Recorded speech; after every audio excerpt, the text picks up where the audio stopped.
Could you raise it a bit to suit your height? Yes, I think I'll bend down a little. About the soul, as far as the spiritual world is concerned, we read in the Holy Quran that this is the act of God. But what is the word of God? Amr. Isn't it the act? I thought it was the act of God. So, well, in the loose term, yes, act of God. But the word used is Amr.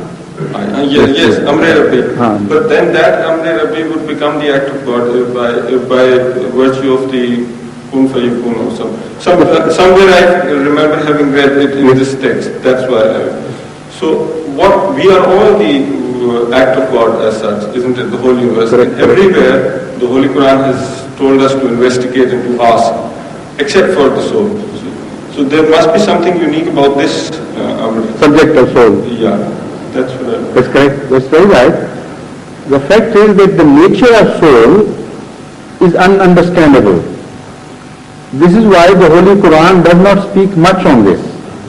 It says that is enough for you, only that much you can understand. And this is exactly the scientists' finding. They say we can have evidence, but as to the nature we don't know. The very ABC of that nature is unknown to man. So they will not go very far in understanding soul. Only they can have examples and by way of analogies that this happened here, so it can have happened there. But the soul itself cannot be turned into a guinea pig of scientists. That is the main problem. But is this a prohibition? No prohibition. Generally it is told that there is no task. No. There is no prohibition whatsoever. Anybody can experiment. He can travel closer to the understanding, of course. But the true nature of soul is beyond man to understand.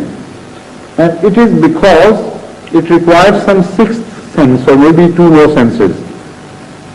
As I see the world planned by Allah, it is a simple addition or subtraction system of ordinary mathematics. Some people are endowed with 4 senses, some with 3, some with 2, even in human beings. And in animal species, there are hundreds of thousands of examples of varieties of senses and the variation of their shades of development. And each one lying to the lower order of senses cannot conceive anything of a higher order. It's impossible. For instance, if somebody is not endowed with a vision, with a sense of vision, whatever you may try, he will not understand what vision is. It's just beyond him. So this sense is kept waiting for us after death.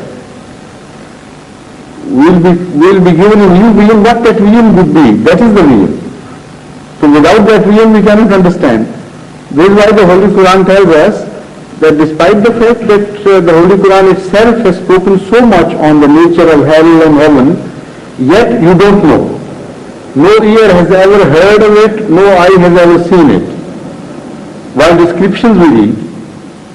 So that shows that sense is not yet provided to us, without which no being on earth or anywhere can visualize that vision which is conceived through the window of that sense. So some windows will be added. We don't know how many senses there are. We only know 5. And the lower beings know maybe some 4 and some 3 and some even less.